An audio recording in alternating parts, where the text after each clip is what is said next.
যখনই শিয়ালিনী সভাতে আসে ও দেখে কি সকলেই নিজের মুখের মধ্যে মাস্ক লাগিয়ে বসে আছে। এটা দেখে শিয়ালিনী তো খুবই লজ্জিত হয়ে পড়ে। তাতেও শিয়ালিনী খুব জোরদার পেদেই যাচ্ছিল।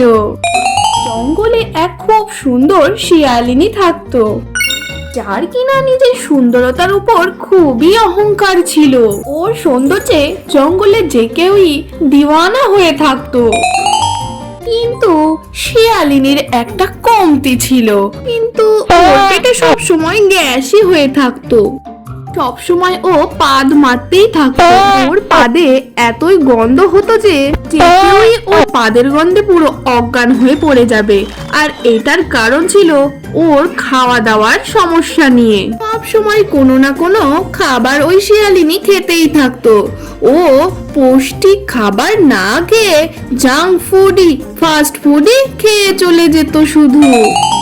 হায়, আজ তো আমার খুব খিদে পেয়েছে, কিন্তু আমার তো এখন পিৎজা খেতে মন চাইছে। কিন্তু এত গরমের মধ্যে কি করে পিৎজা আনতে যাব আমি বাইরে? হ্যাঁ, একটা কাজ করি, কাউকে পাঠিয়ে দে পিৎজা নিতে।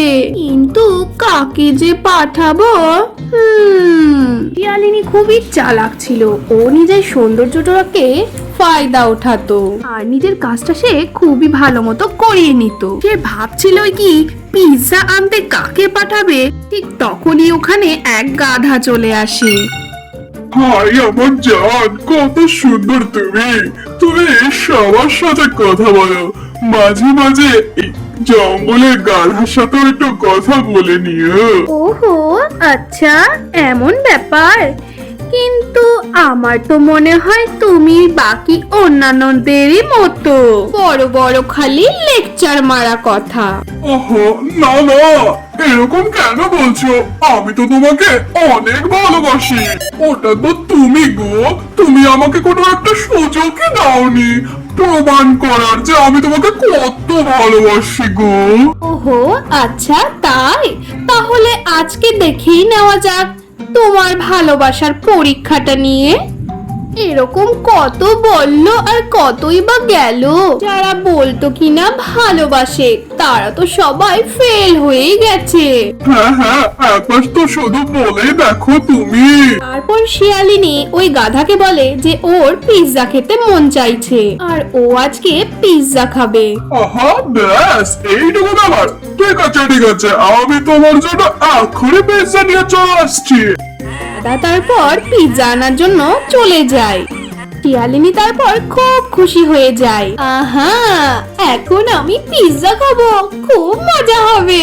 এই সব কথা শিয়ালিনীর পেছন থেকে ওর বন্ধু শিয়াল সবই শুনতে পেয়েছিল। শিয়ালিনীর প্রতি শিয়ালের তখন খুবই রাগ হতে লাগলো। এইসব কি শিয়ালিনী? হ্যাঁ, তুমি তোমার নিজের স্বার্থের জন্য সবাইকে এইভাবে ব্যবহার করছো। সবাইকে তুমি তোমার ভালোবাসা আর বিয়ের আশ্বাস দেখিয়ে এইভাবে তুমি ভুলভাবে আশ্বাস দিচ্ছ শুধুমাত্র নিজের খিদে মেটাবার জন্য। আর অন্যদিকে তুমি আমাকে বিয়ের প্রতিজ্ঞা করেছো, ওটার কি হবে? হ্যাঁ, ওহো শিয়াল, তুমিও না বাচ্চাদের মতো খারাপ ভেবে ফেলো শুধু। আহা, তুমি তো জানো আমি খেতে কত ভালোবাসি, বিশেষ করে ফাস্ট ফুড আর জাঙ্ক ফুড। এইসব ইচ্ছা করা খাবারগুলো তুমি আমার পূরণ করে দাও না।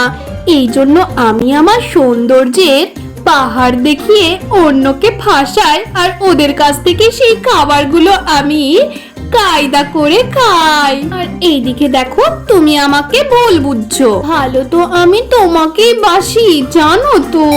শিয়ালিনীর এই কার্যকলাপ শিয়ালের একেবারেই পছন্দ হয় না। শিয়াল তখন রাগ করে শিয়ালিনী ছেড়ে ওখান থেকে চলে যায়।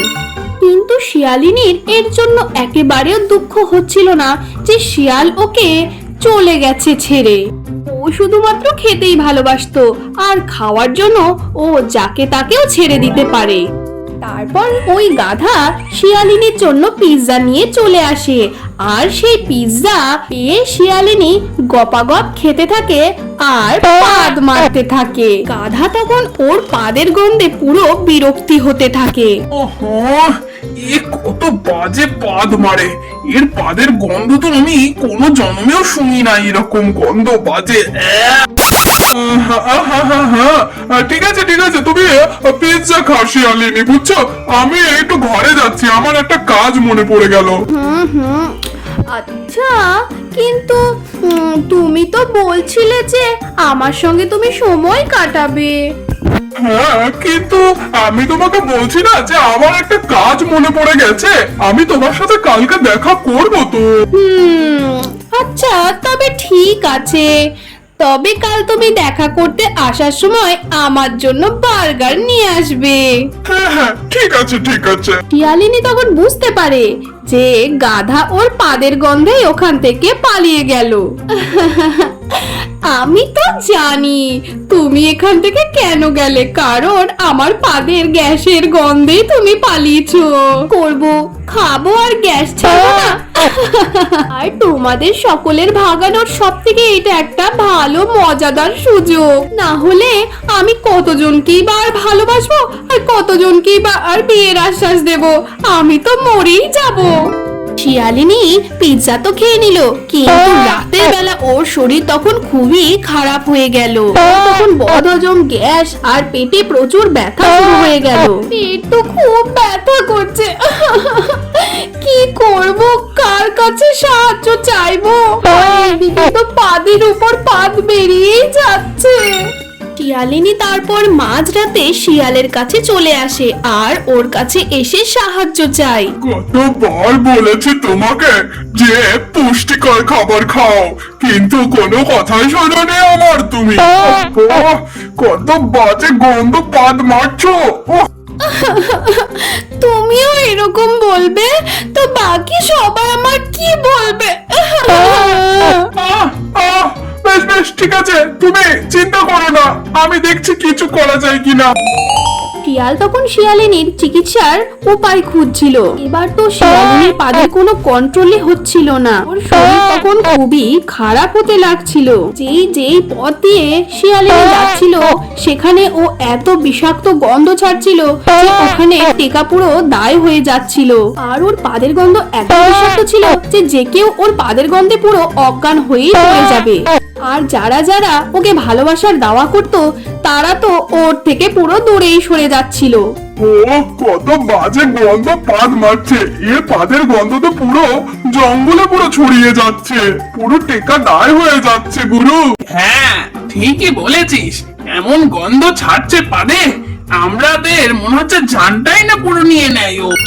শিয়ালিনী তখন খুবই দুঃখ বোধ করছিল, কারণ যারা যারা ওর প্রতি ভালোবাসা দেখাতো, ওর সৌন্দর্যের প্রতি পুরো ফিদা হয়ে যেত, তারাই এখন ওর নামে এই সব কথা বলছে। আজ আমার জীবন পুরো ব্যর্থ হয়ে গেল, সবাই আমার থেকে দূরে সরে যাচ্ছে। তুমি আমাকে কত বুঝিয়েছো যে তোমার খাওয়া দাওয়া তুমি ঠিক করো, কিন্তু আমি তোমার একটা কথা শুনলাম না। একদম তুমি চিন্তা করো না, সবাই তোমার সাথ ছেড়ে দিক, কিন্তু আমি তোমাকে কোনোদিন ছাড়বো না। চিন্তা করো না, আমি কিছু করছি। জঙ্গলের রাজার কাছে সমস্ত পশুরা এর সম্বন্ধে নালিশ করতে থাকে। এই কথায় যাতে সবাই ধ্যান দেয় যে শিয়ালিনী খুব বিষাক্ত পাদ পাচ্ছে আর ওর পাদের গ্যাসে সারা জঙ্গল যেন পুরো মময় হয়ে যাচ্ছে, এটা কিনা কোনো মহামারীর থেকে কম কিছু নয়। জঙ্গলের রাজা শিয়ালিনীকে সভাতে ডাকে। যখনই শিয়ালিনী সভাতে আসে ও দেখে কি সকলেই নিজের মুখের মধ্যে মাস্ক লাগিয়ে বসে আছে। এটা দেখে শিয়ালিনী তো খুবই লজ্জিত হয়ে পড়ে। তাতেও শিয়ালিনী খুব জোরদার পেদেই যাচ্ছিল। আরে সুন্দর শিয়ালিনী, কি ব্যাপার? সব পশুরা এসে আমার কাছে নালিশ করছে তুমি কিনা খুব বাজে গ্যাস ছাড়ছো, যার পাদের গন্ধে নাকি জঙ্গলের সমস্ত পশুরা পুরো অজ্ঞান পর্যন্ত হয়ে যাচ্ছে। তুমি যদি এটার চিকিৎসা জলদি থেকে জলদি না করো তাহলে কিন্তু তোমাকে এই জঙ্গল পর্যন্ত ছুট দিতে হবে বলে দিলাম। না রাজা মশাই, আপনার এটা করার কোনো প্রয়োজন পড়বে না, কারণ আমি এই রোগের চিকিৎসা করার লোককে খুঁজে পেয়ে গেছি। এই রোগের চিকিৎসা শুধুমাত্র বান্দর মামার কাছে আছে, আর ওনার কাছে একটা ওষুধও রয়েছে। ওই ওষুধটাকে 3 দিন পর্যন্ত পান করতে হবে, তারপরে এই রোগ পুরো খতম হয়ে যাবে রাজা মশাই। শিয়াল তারপর শিয়ালিনীকে নিয়ে বান্দর মামার কাছে চলে যায়। তারপর বান্দর মামা শিয়ালিনীকে সেই চিকিৎসার ওষুধটা দেয়। সেই ওষুধে কিনা শিয়ালিনীর পাদ মারার রোগটা পুরো সমাপ্ত ঘটে যাবে। তারপরে ব্যাস কিছুদিনের মধ্যে শিয়ালিনীর সেই পাদ মারার রোগটা পুরো শেষ হয়ে যায়। শিয়াল, আজ যদি তুমি না হতে তাহলে আমার এই রোগ কখনোই সারতো না। তুমি কত ভালো। এরপর থেকে শিয়ালিনী টেস্টি আর পৌষ্টিক খাবার খেতে শুরু করে, আর তারপরে ওরা দুজনে একে অপরের সাথে খুবই হাসি খুশি দিন যাপন করতে থাকে।